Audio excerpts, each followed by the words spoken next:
扎西德勒，各位观众朋友们，大家好，欢迎您收看藏人行政中央电视台本周西藏华语新闻节目，我是主持人蒋阳。本期的主要新闻有：达赖喇嘛尊者在藏历新年后进行首次公开活动；资政边巴次仁圆满结束对北美藏人社区的访问行程；资政边巴次仁祝贺喜马偕尔邦新任总督；西班牙参议员成立跨党派支持西藏小组；欧盟敦促中国政府立即释放所有西藏政治犯；瑞士藏人在联合国人权理事会第52届会议开幕日当天展开抗议集会活动；联合国委员会质疑中国在西藏和其他地区的单一种族政策和侵犯人权行为；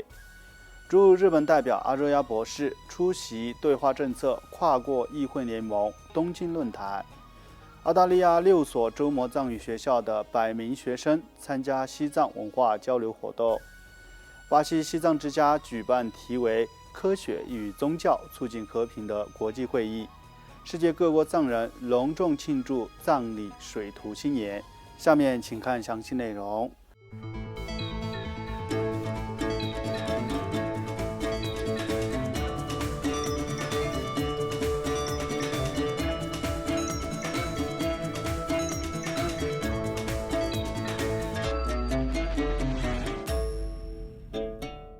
西藏精神领袖达赖喇嘛尊者于本周二2月28号上午，在印北达仁萨拉的大乘法院中出席了由印度 M3M 基金会等组织举办的活动，向120名印度应届毕业的大学生和该基金会的成员发表了讲话。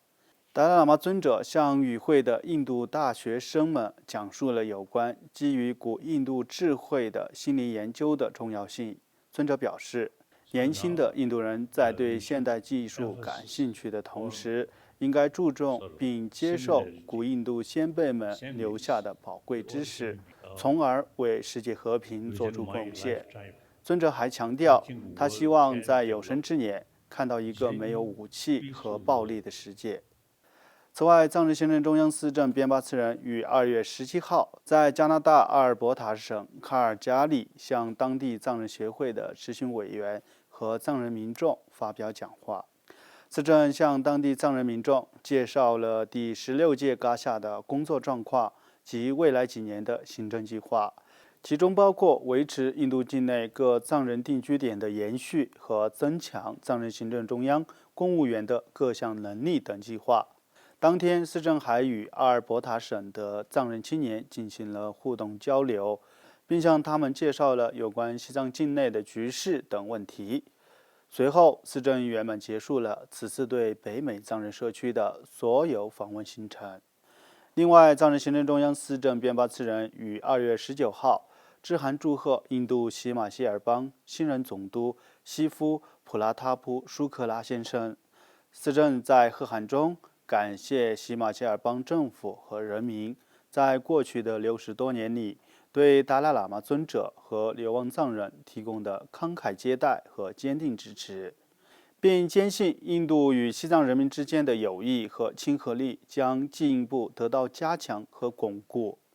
与此同时，西班牙国会参议院于上周二2月21号藏历水土新年初一成立了首个由29名参议院组成的跨党派支持西藏小组。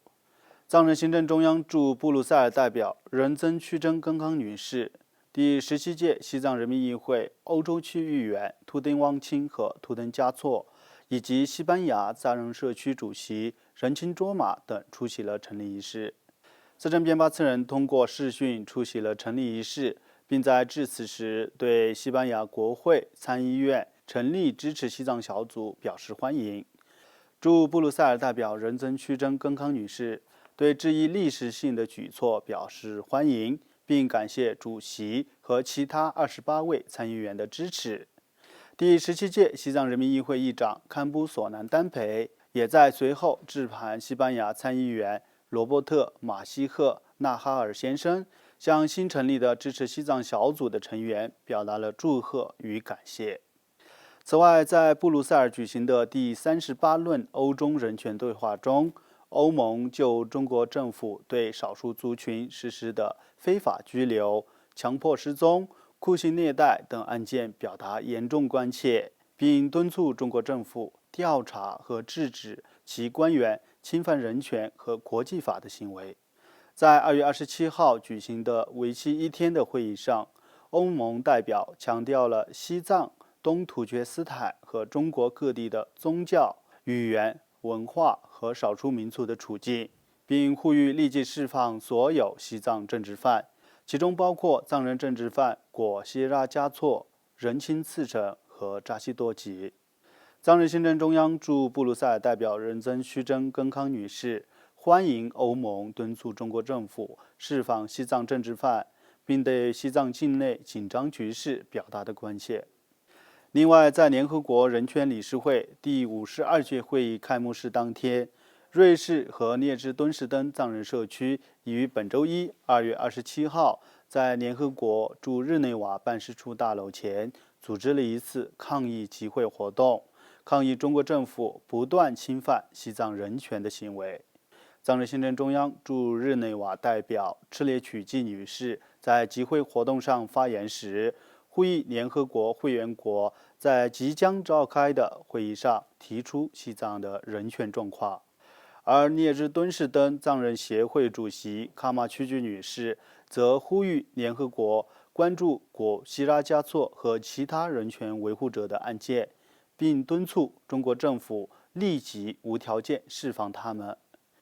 与此同时，联合国文化、经济和社会权利委员会于2月15号至16号就中国对公约的执行情况进行了第3次履约审查。委员会成员就中国强制同化西藏、东土厥斯坦、南蒙古和其他民族的单一种族政策，以及在西藏、东土厥斯坦、香港、澳门和中国大陆普遍存在的侵犯人权行为提出质疑。联合国文化、经济和社会权利委员会主席穆罕默德·埃兹尔丁先生主持了审查会议。进行审查的成员包括国家报告员迈克尔·温富尔、卢多维奇·亨内贝尔、普雷迪·萨兰和阿斯拉法·阿里·卡恩赫。中国政府的代表团由39名成员组成，由中国常驻联合国日内瓦办事处和瑞士其他国际组织的代表程序大使带领。藏人行政中央驻日内瓦办事处、国际声援西藏运动和欧洲西藏维权联盟的成员出席了审查会议。驻日内瓦代表赤列曲季女士感谢联合国相关委员会对中国进行的审查。另外，对华政策跨国议会联盟与日本议会人权与外交协会合作，于2月16号在东京长田町的日本议会下议院会议厅举办了一场东京论坛。藏人行政中央驻日本代表次旺加布阿日亚博士在论坛上发言时指出，中国政府通过破坏藏传佛教寺院和宗教物品，强迫西藏儿童在中国的寄宿学校接受汉化教育，以及中国宣称有权任命西藏高级喇嘛的转世，包括下一世达赖喇嘛的转世灵童等措施，加剧了对西藏人民的压制。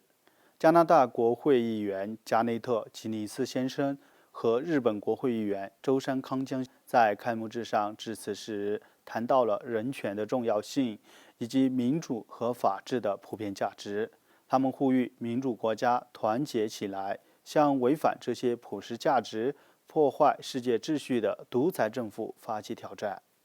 此外，藏人行政中央驻澳洲办事处于上周日2月26号在悉尼麦克勒女子学校举办了首届周末藏语学校文化交流会。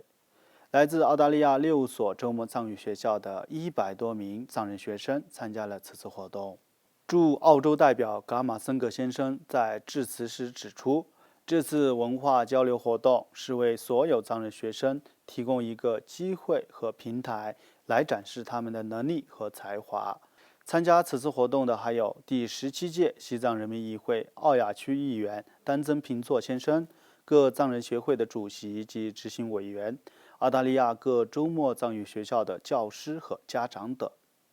与此同时，藏人行政中央驻澳洲办事处新任命的华人事务联络官达瓦桑姆女士于本周3月1号正式上任，受到驻澳洲办事处代表卡马森格先生和秘书长拉旺加布先生的欢迎。另外，巴西西藏之家于上周四2月24号与国际联合宗教倡议组织合作，在巴西的 ABC 联邦大学中举办了题为科学与宗教促进和平的国际会议。会议由国际联合宗教倡议组织的里贝洛·贾因姆士和巴西的 ABC 联邦大学自然与人文科学中心的玛丽利亚·梅罗·皮萨尼博士共同主持。位于印度首都新德里的西藏之家主任格西多吉詹堆出席了会议，并发表了讲话。请继续关注本期节目的最后一则消息。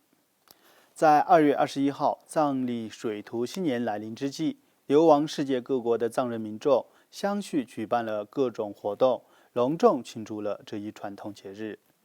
在印度北部达仁萨拉，藏人行政中央于藏历新年初一清晨，在达仁萨拉的大乘法院中举行了盛大的官方会供祈福法会。达兰萨拉琅杰寺的僧众、第17届西藏人民议会正副议长、各部门部长、议会常务委员会委员、审计署长及各部门公务员出席了法会。在法会结束后，藏人行政中央各部门的领导人依次向达赖喇嘛尊者的法座供奉了曼陀罗和哈达。随后，达仁萨拉西藏歌舞与戏剧学院的学生们表演了传统歌舞。在首都新德里，藏人行政中央驻新德里办事处、德里桑叶林藏人定居点办公室和印度支持西藏团体联合在新德里的桑叶林藏人定居点举办了隆重的庆祝活动。印度中央政府司法部长基伦吕基珠先生、藏传佛教格鲁派高僧第7世令荣波切、藏人行政中央代理司政及安全部长加日卓玛女士作为首席嘉宾出席活动。此外，活动主办方还邀请了印藏协调协会的赞助人因德雷什·库马尔先生、印度国家少数民族委员会委员仁钦拉姆女士、国际佛教联合会总干事阿比吉特·哈尔德博士等政要出席了庆祝活动。而流亡宁波尔的藏人在藏人行政中央驻宁波尔办事处的组织下，于上周四2月23号隆重庆祝了藏历水土新年。约数千名藏人和喜马拉雅地区的民众参加了庆祝活动。第5世国梭荣波切、驻宁波尔代表阿旺屈珠荣波切、美国、瑞士、澳大利亚驻宁波尔大使馆的外交官等嘉宾出席了庆祝活动。与此同时，居住在北美各地的藏人在驻北美办事处和各藏人协会的组织下，也于近日隆重庆祝了藏历水土新年。而位于欧洲西北部比利时安特卫普的藏人在当地藏人协会的组织下，也隆重庆祝了藏历新年。